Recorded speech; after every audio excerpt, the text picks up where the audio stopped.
ನಮಸ್ತೆ ಸ್ನೇಹಿತರೆ, ಇವತ್ತು ನಾವು ದ್ವಿತೀಯ BA ಇತಿಹಾಸದಲ್ಲಿ ಪರೀಕ್ಷಾ ತಯಾರಿಯನ್ನು ಮಾಡಿಕೊಳ್ಳುವ ಅಭ್ಯಾಸಗಳನ್ನು ಮುಂದುವರಿಸುವ. ತುಂಬ ಜನ ಕೇಳ್ತಾ ಇದ್ರಿ, ಕೆಲವೊಂದು ಪ್ರಶ್ನೆಗಳನ್ನಷ್ಟೇ ಓದ್ಕೊಂಡ್ರೆ ಸಾಕಾ, ಮುಖ್ಯವಾದ ಪ್ರಶ್ನೆಗಳನ್ನು ಓದ್ಕೊಂಡ್ರೆ ನಮಗೆ ಪಾಸ್ ಆಗಲಿಕ್ಕೆ ಸಾಧ್ಯವಾ ಅಂತ. ಖಂಡಿತವಾಗಿಯೂ ಸ್ನೇಹಿತರೆ, ನೀವು ಹಳೆಯ ಪ್ರಶ್ನೆ ಪತ್ರಿಕೆಗಳನ್ನೆಲ್ಲ ನೋಡಿಕೊಂಡು ಒಂದು ಸಾಧಾರಣವಾಗಿ 2ರಿಂದ 3 ಹಳೆಯ ಪ್ರಶ್ನೆ ಪತ್ರಿಕೆಗಳನ್ನು ನೋಡಿಕೊಂಡು ಅದರಲ್ಲಿ ಬಂದಿರುವಂತಹ ಪ್ರಶ್ನೆಗಳು, ಅದರಲ್ಲಿ ರಿಪೀಟಾಗಿ ಬಂದಿರುವಂತಹ ಪ್ರಶ್ನೆಗಳನ್ನು ಆಯ್ಕೆ ಮಾಡಿಕೊಂಡು ಅವುಗಳನ್ನಷ್ಟು ಓದ್ಕೊಂಡ್ರೆ ಖಂಡಿತವಾಗಿಯೂ ಕೂಡ ಪ್ರತಿಯೊಬ್ಬರು ಕೂಡ ಪಾಸ್ ಆಗ್ತೀರಾ. ಯಾವುದನ್ನು ಆಯ್ಕೆ ಮಾಡಿಕೊಳ್ಬೇಕು, ಯಾವ ಪ್ರಶ್ನೆಗಳನ್ನು ಆಯ್ಕೆ ಮಾಡಿಕೊಂಡ್ರೆ ನಮಗೆ ಪಾಸ್ ಅಂಕಗಳು ಸಿಗ್ತದೆ ಎನ್ನುವಂತಹ ಒಂದು ಪ್ರಶ್ನೆ ಬಂದಾಗ ಬ್ಲಾಕ್ 1ರಿಂದಲೂ ಕೂಡ ಆಯ್ಕೆ ಮಾಡಿಕೊಳ್ಬೇಕು, ಬ್ಲಾಕ್ 2, ಬ್ಲಾಕ್ 3, ಬ್ಲಾಕ್ 4 ಹೀಗೆ 4 ಬ್ಲಾಕಿನಿಂದಲೂ ಕೂಡ ನೀವು ಮುಖ್ಯವಾದ ಪ್ರಶ್ನೆಗಳನ್ನು ಆಯ್ಕೆ ಮಾಡಿಕೊಳ್ಬೇಕು. ಹಾಗಾದರೆ ಆ ಮುಖ್ಯವಾದ ಪ್ರಶ್ನೆ ಯಾವುದು? ಆ ಮುಖ್ಯವಾದ ಪ್ರಶ್ನೆ ನೀವು ಹಳೆಯ ಪ್ರಶ್ನೆ ಪತ್ರಿಕೆಗಳನ್ನು ನೋಡಿಕೊಂಡು ಅದರಲ್ಲಿ ಬಂದಿರುವಂಥ 15 ಅಂಕದ ಪ್ರಶ್ನೆ, 10 ಅಂಕದ ಪ್ರಶ್ನೆ, 5 ಅಂಕದ ಪ್ರಶ್ನೆಗಳನ್ನು ಆಯ್ಕೆ ಮಾಡಿಕೊಳ್ಳುವಂಥದ್ದು. ಈಗ 15 ಅಂಕದ ಪ್ರಶ್ನೆಯನ್ನು ಮೊದಲಿಗೆ ಆಯ್ಕೆ ಮಾಡಿಕೊಳ್ಬೇಕು. 15 ಅಂಕದ ಪ್ರಶ್ನೆಯನ್ನು ಆಯ್ಕೆ ಮಾಡಿಕೊಂಡ ನಂತರ 4 ಬ್ಲಾಕಿನಿಂದ 2 15 ಅಂಕದ ಪ್ರಶ್ನೆಗಳನ್ನು ಆಯ್ಕೆ ಮಾಡಿಕೊಂಡ್ರೆ ನಿಮಗೆ 8 15 ಅಂಕದ ಪ್ರಶ್ನೆಗಳು ಇರುವಂಥದ್ದು ಸಿಗ್ತದೆ. ಆ 18 ಪ್ರಶ್ನೆ ನಾವು 4 ಬ್ಲಾಕಿನಿಂದ 2 15 ಅಂಕದ ಪ್ರಶ್ನೆಗಳನ್ನು ಆಯ್ಕೆ ಮಾಡಿಕೊಳ್ಳುವ. ಈಗ ಬ್ಲಾಕ್ 1ರಲ್ಲಿ ನೀವು ಯಾವ ಪ್ರಶ್ನೆಯನ್ನು ಆಯ್ಕೆ ಮಾಡ್ಕೊಂಡಿರ್ತೀರಾ? ಒಂದು ಶೇರ್ಷಹನ ಸುಧಾರಣೆ, ಆಮೇಲೆ ಅಕ್ಬರನ ಧಾರ್ಮಿಕ ನೀತಿಗಳ ಬಗ್ಗೆ, ಅಕ್ಬರನ ಬಗ್ಗೆ ತಿಳ್ಕೊಳ್ಳುವಂಥದ್ದು. ಇದೆರಡು ವೆರಿ ಇಂಪಾರ್ಟೆಂಟ್. ಇನ್ನೂ ಕೆಲವೊಂದು ಸಲ ಏನಾಗ್ತದೆ ಅಂತ ಹೇಳಿದರೆ, ಕೆಲವೊಂದು ಬ್ಲಾಕ್ಗಳಲ್ಲಿ 15 ಅಂಕದ ಪ್ರಶ್ನೆಗಳು ಇರುವುದಿಲ್ಲ, ಅಂದರೆ ಮುಖ್ಯವಾದ ಪ್ರಶ್ನೆಗಳು ಇರುವುದಿಲ್ಲ. ಆವಾಗ ನಾವು ಮತ್ತೊಂದು ಬ್ಲಾಕಿನಿಂದಲೇ ಆಯ್ಕೆ ಮಾಡಿಕೊಳ್ಳುವಂಥದ್ದು. ಈಗ ನೋಡಿ,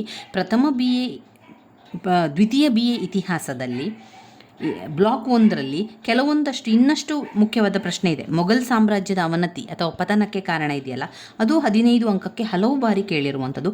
ಔರಂಗಜೇಬ್ನ ನೀತಿಗಳು 10 ಅಂಕಕ್ಕೆ ಬಂದಿರುವಂತಹ ಪ್ರಶ್ನೆ. ಅದು 15 ಅಂಕಕ್ಕೆ ಆದರೆ ಶೇರ್ಷಾನ ಸುಧಾರಣೆ, ಅಕ್ಬರನ ಧಾರ್ಮಿಕ ನೀತಿ, ಮೊಘಲ್ ಸಾಮ್ರಾಜ್ಯದ ಅವನತಿ ಮತ್ತು ಪತನ, ಈ 3 ಪ್ರಶ್ನೆ ವೆರಿ ಇಂಪಾರ್ಟೆಂಟ್ ಆಗಿರುವಂಥದ್ದು ಬ್ಲಾಕ್ 1ರಲ್ಲಿ.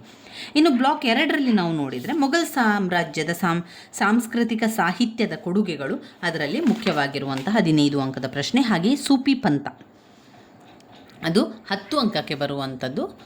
ಆಮೇಲೆ ಬ್ಲಾಕ್ 3ರಲ್ಲಿ ನಾವು ನೋಡಿದರೆ ಬಾಲಾಜಿ ವಿಶ್ವನಾಥ್ ಅವರ ಸಾಧನೆ, ಬಾಲಾಜಿ ಬಾಜಿರಾವ್ ಅವರ ಸಾಧನೆ, ಆಮೇಲೆ ಶಿವಾಜಿ ಅವರ ಒಂದು ಆಡಳಿತ, ಇದು 3 ಕೂಡ ತುಂಬಾ ಇಂಪಾರ್ಟೆಂಟ್. ಬ್ಲಾಕ್ 4ರಲ್ಲಿ ನಾವು ನೋಡಿದರೆ ಬಂಗಾಳದ ಪುನರ್ಜೀವನ, ಸಾಮಾಜಿಕ ಧಾರ್ಮಿಕ ಸುಧಾರಣೆ, ಆಮೇಲೆ ಬ್ರಿಟಿಷರ ಭೂಕಂದಾಯದ ನೀತಿ, ದತ್ತು ಮಕ್ಕಳಿಗೆ ಹಕ್ಕಿಲ್ಲ ಅದರ ಬಗ್ಗೆ, ಹಾಗೆಯೇ ವುಡ್ಸ್ನ ವರದಿ, ಇದೆಲ್ಲ ಕೂಡ ತುಂಬಾ ಇಂಪಾರ್ಟೆಂಟ್. ಹಾಗೆ 1857ರ ದಂಗೆಯ ಕಾರಣಗಳು, ಇದನ್ನು ಓದ್ಕೊಂಡ್ರೆ ಆಯಿತು. 15 ಅಂಕಕ್ಕೆ ನಾವು ನೋಡಿದರೆ 10 ಅಂಕಕ್ಕೂ ಕೂಡ ಕೆಲವೊಂದು ಪ್ರಶ್ನೆಗಳಿದೆ. ನಾನು ನಿಮಗೆ ಎಲ್ಲವನ್ನು ಕೂಡ ತಿಳಿಸ್ತಾ ಹೋಗ್ತೇನೆ. ನಾವು ಪರೀಕ್ಷಾ ತಯಾರಿಯನ್ನು ಮಾಡಬೇಕಾದ್ರೆ ಕೆಲವೊಂದಷ್ಟು ಪ್ರಶ್ನೆಗಳನ್ನು ನೋಡಿಕೊಂಡು ಓದ್ತಾ ಹೋಗಬೇಕು. ಇಲ್ಲಿ ಹಳೆಯ ವಿಡಿಯೋದಲ್ಲಿ ನೀವು ನೋಡಿದರೆ ಅದರಲ್ಲಿ ಹೆಚ್ಚಿನ ಮುಖ್ಯವಾದ ಪ್ರಶ್ನೆಗಳನ್ನು ಕೂಡ ನಾನು ನಿಮಗೆ ತಿಳಿಸಿದ್ದೆ. ನೋಡಿ, ಒಂದು ಪ್ರಶ್ನೆ ಪತ್ರಿಕೆಯನ್ನು ಕೂಡ ನೋಡುವ. ಪ್ರಶ್ನೆ ಪತ್ರಿಕೆ ಈಗಾಗಲೇ ತುಂಬ ಜನ ನೋಡಿದ್ದೀರಿ. ಹಳೆಯ ಪ್ರಶ್ನೆ ಪತ್ರಿಕೆಯನ್ನು ನೋಡಿಕೊಳ್ಳದವರಿಗೆ ಇದನ್ನು ನಾನು ತೋರಿಸ್ತಾ ಇದ್ದೇನೆ. ನೋಡಿಕೊಂಡವರು ಅದನ್ನು ಗುರುತನ್ನು ಹಾಕ್ಕೊಳ್ಳಿ. ನೀವು ಹಳೆಯ ಪ್ರಶ್ನೆ ಪತ್ರಿಕೆ ನೋಡಲೇ ಇಲ್ಲ ಅಂತಾದರೆ ಇದನ್ನೊಮ್ಮೆ ನೋಡ್ಕೊಳ್ಳಿ. 2023ರ ಹಳೆಯ ಪ್ರಶ್ನೆ ಪತ್ರಿಕೆ ಇದು. ವಿಭಾಗ ಎ ಅಲ್ಲಿ ಯಾವುದು ಬಂದಿದೆ ಅಂದರೆ 5 ಅಂಕಕ್ಕೆ ಯಾವ ಪ್ರಶ್ನೆಯನ್ನು ಕೊಟ್ಟಿದ್ದಾರೆ ನೋಡ್ಕೊಳ್ಳಿ. ಪ್ರಥಮ ಪಾಣಿಪತ್ ಕದನ, ಗಾಗ್ರಾ ಕದನ, ಬೈರಮ್ ಖಾನ್, ತಾಜ್ ಮಹಲ್, ಮನ್ಸಬ್ದಾರಿ ಪದ್ಧತಿ, ಕೋತ್ವಾಲ್, ಇದರಲ್ಲಿ ಅವರು 5 ಅಂಕದ ಪ್ರಶ್ನೆಗಳನ್ನು ಕೇಳಿರುವಂಥದ್ದು. ಇನ್ನು ವಿಭಾಗ ಬಿ ಯಲ್ಲಿ ನಾವು ಬಂದರೆ 10 ಅಂಕದ ಪ್ರಶ್ನೆ ಆಗಿರುವಂಥದ್ದು. ಇದು 10 ಅಂಕದ ಪ್ರಶ್ನೆಗೆ ನಾವು ಶೇರ್ಷಹನ ಸುಧಾರಣೆಗಳು, ಅಕ್ಬರನ ಕಂದಾಯ ಪದ್ಧತಿಯ ಕುರಿತು ಬರೆಯಿರಿ, ಔರಂಗಜೇಬ್ನ ಧಾರ್ಮಿಕ ನೀತಿಗಳ ಕುರಿತು ಟಿಪ್ಪಣಿ ಬರೆಯಿರಿ, ಮೊಘಲರ ಕಾಲದ ಸಾಮಾಜಿಕ ಜೀವನದ ಕುರಿತು ಚರ್ಚಿಸಿ, ಬಾಲ್ಯ ವಿವಾಹದ ಕುರಿತು ಟಿಪ್ಪಣಿ ಬರೆಯಿರಿ ಅಂತ ಕೊಟ್ಟಿದ್ದಾರೆ. ಈ ರೀತಿ ಟಿಪ್ಪಣಿ ಬರೆಯಿರಿ ಅಂತ ಹೇಳಿದರೆ, ಬಾಲ್ಯ ವಿವಾಹದ ಬಗ್ಗೆ ನಾವು ಏನೆಲ್ಲ ನಮಗೆ ಗೊತ್ತಿದೆ, ಬಾಲ್ಯ ವಿವಾಹದ ಬಗ್ಗೆ ನಾವೇನೆಲ್ಲ ತಿಳ್ಕೊಂಡಿದ್ದೇವೆ, ಅದರ ಪರಿಣಾಮ ಏನು, ಅದರಿಂದ ಆಗುವಂಥ ಅನಾನುಕೂಲತೆಗಳೇನು, ಅದರಿಂದ ಆಗುವಂಥ ತೊಂದರೆಗಳೇನು, ಅದನ್ನೆಲ್ಲವನ್ನು ಕೂಡ ನಾವು ಆ ಟಿಪ್ಪಣಿಯಲ್ಲಿ ಬರೆದರಾಯಿತು. ಅದಕ್ಕೆ ಇದೇ ರೀತಿ ಬರೀಬೇಕು ಅಂತ ಯಾವುದೇ ನಿಯಮ ಇಲ್ಲ. ಟಿಪ್ಪಣಿ ಬರೀರಿ ಅಂತ ಹೇಳಿದರೆ ನಿಮಗೆ ಗೊತ್ತಿರುವಂಥದ್ದನ್ನೆಲ್ಲವನ್ನು ಬರೀರಿ ಎನ್ನುವಂಥದ್ದು ಅರ್ಥ ಇರುವಂಥದ್ದು ಇದರಲ್ಲಿ. ಅದರಿಂದ ಆ ರೀತಿಯ ಪ್ರಶ್ನೆಗಳು ಬಂದಾಗ ಆಯ್ಕೆ ಮಾಡಿಕೊಂಡು ಸಂಪೂರ್ಣವಾಗಿ ಬರಿತಾ ಹೋಗ್ಬೋದು. ವಿಭಾಗ ಸಿಗೆ ಬಂದಾಗ 15 ಅಂಕದ ಪ್ರಶ್ನೆ ಇಲ್ಲಿ ಬರುವಂಥದ್ದು 15 ಅಂಕದ ಪ್ರಶ್ನೆ. 2 ಪ್ರಶ್ನೆಗೆ ನಾವು ಉತ್ತರವನ್ನು ಬರೀಲಿಕ್ಕಿರುವಂಥದ್ದು. ಪ್ರಶ್ನೆ: ಸಾಹಿತ್ಯ ಕ್ಷೇತ್ರಕ್ಕೆ ಮೊಘಲರು ನೀಡಿದ ಕೊಡುಗೆ, ಸೂಫಿಸಂ ಉಗಮ ಮತ್ತು ಬೆಳವಣಿಗೆ, ಶಿವಾಜಿಯ ಮಿಲಿಟರಿ ಸಾಧನೆಗಳನ್ನು ವಿವರಿಸಿ, ಆಮೇಲೆ ಬ್ರಿಟಿಷರ ಭೂಕಂದಾಯದ ಸುಧಾರಣೆಗಳನ್ನು ಚರ್ಚಿಸಿ ಅಂತ ಕೊಟ್ಟಿದ್ದಾರೆ. ಇವಿಷ್ಟು 15 ಅಂಕಕ್ಕೆ ನೀವು ಓದಲೇಬೇಕಾಗಿರುವಂಥ ಪ್ರಶ್ನೆ. ಶಿವಾಜಿಯ ಮಿಲಿಟರಿ ಸಾಧನೆ ಕೂಡ ಓದ್ಕೊಳ್ಬೇಕು, ಬ್ರಿಟಿಷರ ಭೂಕಂದಾಯದ ಸುಧಾರಣೆ ಕೂಡ ಓದಬೇಕು, ಸಾಹಿತ್ಯ ಕ್ಷೇತ್ರಕ್ಕೆ ಮೊಘಲರ ಕೊಡುಗೆ, ಸೂಫಿಸಂ ಉಗಮ ಬೆಳವಣಿಗೆ, 4 ಪ್ರಶ್ನೆಗಳನ್ನು ಓದ್ಕೊಳ್ಬೇಕು. ಯಾಕಂದರೆ ಈ 4 ಪ್ರಶ್ನೆಗಳು ಕೂಡ ಹಲವು ಬಾರಿ ಪ್ರಶ್ನೆ ಪತ್ರಿಕೆಯಲ್ಲಿ ಕೊಟ್ಟಿರುವಂತಹ ಪ್ರಶ್ನೆಗಳಾಗಿದೆ. ಆದ್ದರಿಂದ ಅವುಗಳನ್ನು ನೀವು ಆಯ್ಕೆ ಮಾಡಿಕೊಳ್ಳೇಬೇಕು. ನಾವು ಒಂದೊಂದು ಬ್ಲಾಕಿನಿಂದ ಕೂಡ ಈ ರೀತಿಯಾಗಿ ಆಯ್ಕೆ ಮಾಡಿಕೊಂಡು ಓದ್ಕೊಳ್ತಾ ಹೋದರೆ ಎಲ್ಲವನ್ನು ಕೂಡ ಓದ್ಕೊಳ್ಳಿಕ್ಕೆ ಸಾಧ್ಯ ಆಗ್ತದೆ. ಇನ್ನೂ ತುಂಬ ಜನರ ಪ್ರಶ್ನೆ ಇತ್ತು, ನಾವು ಬೆಳಗಿನ ಹೊತ್ತಿನಲ್ಲಿ ಕೆಲಸಕ್ಕೆ ಹೋಗ್ತೇವೆ, ಆಮೇಲೆ ಸಂಜೆ ಬಂದು ಸ್ವಲ್ಪ ಹೊತ್ತು ಸಿಗ್ತದೆ, ಅಷ್ಟರಲ್ಲಿ ನನಗೆ ಓದಿ ಆಗಬೇಕು, ಪರೀಕ್ಷೆಗೆ ತಯಾರಿಯನ್ನು ಮಾಡಿಕೊಳ್ಬೇಕು ಎನ್ನುವಂಥದ್ದು. ಹೌದು, ಪ್ರತಿಯೊಬ್ಬರು ನಾವು ಯಾವಾಗ ದೂರ ಶಿಕ್ಷಣವನ್ನು ಆಯ್ಕೆ ಮಾಡಿಕೊಂಡಿರ್ತೇವೆ ಈ ಎಲ್ಲ ಕಾರಣಗಳಿಂದ ನಮಗೆ ಓದಲಿಕ್ಕೆ ಸಮಯ ಇರುವುದಿಲ್ಲ.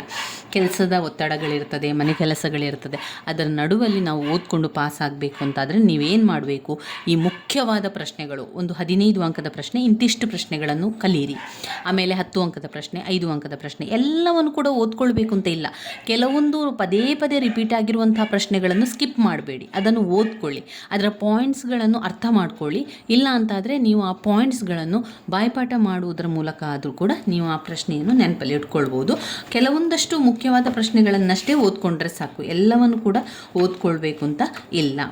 ಇನ್ನು ಕೆಲವು ಬಂದಾಗ ನಾವೇನು ಮಾಡಬೇಕು, ಜನರಲ್ ಆಗಿರುವಂತಹ ಕೆಲವು ವಿಚಾರಗಳು ನಮಗೆ ಬಂದಾಗ ನಾವು ಆ ವಿಚಾರಗಳನ್ನು ಸ್ವಲ್ಪ ನಮಗೆ ಗೊತ್ತಿರುವ ರೀತಿಯಲ್ಲಿ ವಿವರಿಸ್ತಾ ಹೋಗುವಂಥದ್ದು.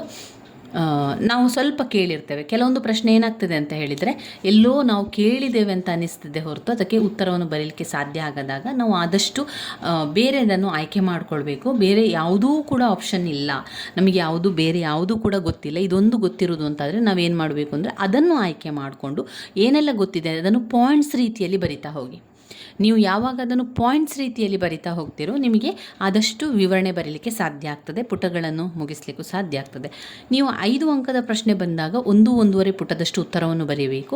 ಹಾಗೆಯೇ ಆಮೇಲೆ 10 ಅಂಕದ ಪ್ರಶ್ನೆ ಅಂತ ಬಂದಾಗ 3-4 ಪುಟದಷ್ಟು ಉತ್ತರ ಬರೀರಿ. ಆಮೇಲೆ 15 ಅಂಕದ ಪ್ರಶ್ನೆ ಅಂತ ಬಂದಾಗ ನೀವು ಸಾಧಾರಣವಾಗಿ 4-5 ಪುಟದಷ್ಟು ಉತ್ತರವನ್ನು ಬರಿಬೇಕಾಗ್ತದೆ. ಈ ರೀತಿ ಬರೆಯೋದ್ರಿಂದ ನಮಗೆ ಒಳ್ಳೆಯ ಅಂಕಗಳು ಸಿಗ್ತದೆ.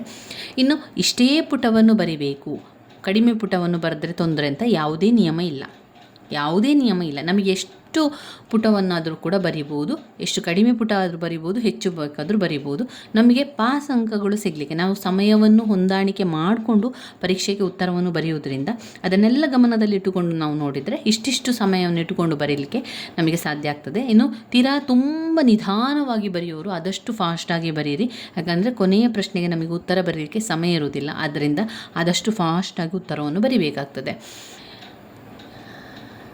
ನಾವು ಸ್ವಲ್ಪ ಸಮಯವನ್ನು ಹೊಂದಾಣಿಕೆ ಮಾಡಿಕೊಂಡು ಬರಿತಾ ಹೋಗಬೇಕು, ಸಮಯವನ್ನು ನೋಡಿಕೊಂಡು ಬರಿಬೇಕು. 5 ಅಂಕದ ಪ್ರಶ್ನೆ ಆದಷ್ಟು ಬೇಗ ಮುಗಿಸಿಕೊಳ್ಳಿ. ನಂತರ 10 ಅಂಕದ್ದು 15 ಅಂಕದ್ದು 3 ಪುಟದಷ್ಟು 3-4 ಪುಟದಷ್ಟು ಬರೆಯೋದ್ರಿಂದ ನಾವು 5 ಅಂಕದ್ದನ್ನು ಆದಷ್ಟು ಬೇಗ ಮುಗಿಸ್ತಾ ಹೋಗಬೇಕು. ಅದನ್ನು ನೀವು ಸಮಯವನ್ನು ಸೆಟ್ ಮಾಡ್ಕೊಳ್ಳಿ. ಈಗ 9 ಗಂಟೆಗೆ ಪರೀಕ್ಷೆ ಆರಂಭ ಅಂತ ಹೇಳಿದರೆ 9ರಿಂದ 9:30 ಅಥವಾ 9:45 ನಿಮಗೆ 5 ಅಂಕದ ಪ್ರಶ್ನೆ ಬರ್ದಾಗಬೇಕು. ನಂತರ 9:45ರಿಂದ 10:30, 9:45ರಿಂದ 10:15, 10:15ರಿಂದ 10:15, 10:30ಯಿಂದ 10:15, ಈ ರೀತಿ 10 ಅಂಕದ ಪ್ರಶ್ನೆಗೆ 1/4 ಗಂಟೆಗಳ ಕಾಲ, 15 ನಿಮಿಷಗಳ ಕಾಲವನ್ನು ಇಟ್ಕೊಂಡು ಬರಿಬೇಕು. ಆಮೇಲೆ 15 ಅಂಕದ ಪ್ರಶ್ನೆಗಾಗುವ ನಮಗೆ ಒಂದು ಪ್ರಶ್ನೆಗೆ ಸಾಧಾರಣವಾಗಿ ಅರ್ಧ ಗಂಟೆ 30 ನಿಮಿಷಗಳ ಸಮಯವನ್ನು ಇಟ್ಟುಕೊಳ್ಬೇಕು. 2 ಪ್ರಶ್ನೆ ಉತ್ತರವನ್ನು ಬರೀಲಿಕ್ಕೆ ಇರೋದು, ಅದರಿಂದ ಅರ್ಧ 30 ನಿಮಿಷ ಅಂತ 1 ಗಂಟೆ ನಮಗೆ ಆ 15 ಅಂಕ ಪ್ರಶ್ನೆ ಬರೀಲಿಕ್ಕೆ ಬೇಕು. ಕೊನೆಯ 1 ಗಂಟೆ ನಾವು 15 ಅಂಕದ ಪ್ರಶ್ನೆಗೆ ಹೋಗಲೇಬೇಕು ಸ್ನೇಹಿತರೆ. ಆದಷ್ಟು ಏನು ಮಾಡಿ, ಅಲ್ಲಿ ನಿಮಗೆ ಸಮಯ ಆಗ್ತಾ ಇಲ್ಲ ಅಂತ ಹೇಳಿದರೆ ಸ್ವಲ್ಪ ಪೇಪರ್ ಆ ಜಾಗವನ್ನು ಬಿಟ್ಟು ಮುಂದೆ ಬರಬೇಕು. ಕೊನೆಯಲ್ಲಿ ಸಿಕ್ಕುವಂಥ 10 ನಿಮಿಷಗಳ ಕಾಲದಲ್ಲಿ ಎಲ್ಲವನ್ನು ಕೂಡ ಕವರ್ ಮಾಡಲಿಕ್ಕೆ ಆಗ್ತದೆ ನಮಗೆ. ಆ ರೀತಿಯಾಗಿ ಮಾಡಿಕೊಳ್ಳಿ. ಆದರೆ ಯಾವುದೇ ಪ್ರಶ್ನೆಯನ್ನು ಸ್ಕಿಪ್ ಮಾಡಿ ಮುಂದಿನ ಪ್ರಶ್ನೆಗೆ ಹೋಗಬೇಡಿ. ಅದೇ ಪ್ರಶ್ನೆಯನ್ನು ಬರಿತಾ ನಂತರ ಅಲ್ಲಿ ಒಂದು ಜಾಗ ಬಿಟ್ಟು ಮುಂದಿನ ಪ್ರಶ್ನೆಗೆ ಹೋಗಿ ಆಮೇಲೆ ಓದಿಕೊಳ್ಳಬೇಕಾದ್ರೆ ಈ ರೀತಿಯಾಗಿ ತುಂಬಾ ಮುಖ್ಯವಾಗಿರುವಂಥ ಪ್ರಶ್ನೆಗಳನ್ನಷ್ಟೇ ಓದ್ಕೊಳ್ಳಿ ಸ್ನೇಹಿತರೆ. ನಾವು ಆದಷ್ಟು ಮೊದಲಿಗೆ ಇತಿಹಾಸವನ್ನು ಮುಗಿಸುವ, ಇತಿಹಾಸದ ಅಭ್ಯಾಸ ಮಾಡಿದ ನಂತರ ಮುಂದಿನ ವಿಚಾರಕ್ಕೆ ಹೋಗುವ. ಇದರಲ್ಲಿ ನಾವು ಮುಂದಿನ ವಿಡಿಯೋದಲ್ಲಿ ಆ ಮುಖ್ಯವಾದ ಪ್ರಶ್ನೆಗಳ ಅಭ್ಯಾಸವನ್ನು ಮಾಡ್ತಾ ಹೋಗುವ. ಸ್ನೇಹಿತರೆ, ನನ್ನ ವೀಡಿಯೋಸ್ ಎಲ್ಲ ನಿಮಗೆ ಇಷ್ಟ ಆಗಿದ್ದರೆ ಲೈಕ್ ಕೊಡಿ, ಶೇರ್ ಮಾಡಿ, ಸಬ್ಸ್ಕ್ರೈಬ್ ಮಾಡಲಿಕ್ಕೆ ಮರಿಬೇಡಿ. ಧನ್ಯವಾದಗಳು.